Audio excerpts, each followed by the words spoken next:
Hello guys, my name is Bibek and you are watching new video of 2Side. So guys, in this video I am gonna show you how to download Chrome browser in your Windows.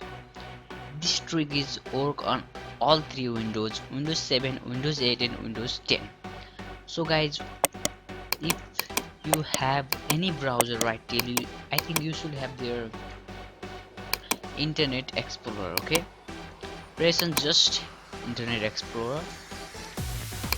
And then guys, this is processing right in here, and just search Google here.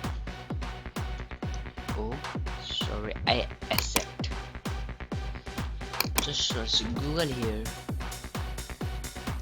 search Google here and just press enter.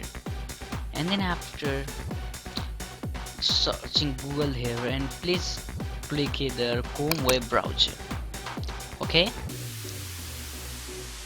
And simply guys, here is the option of download Chrome for Windows 10/8.1/8/7, but it is for 32 bits because my PC is 32 bits. So that guys, simply press on download, okay? So download this. I have already downloaded Chrome browser. Guys, this much for today. If you like this video, then please like our video, and if you are new in this channel, then subscribe our channel and press notification bell to never miss an update from our channel. Guys, don't forget to follow us on Instagram, link in the description.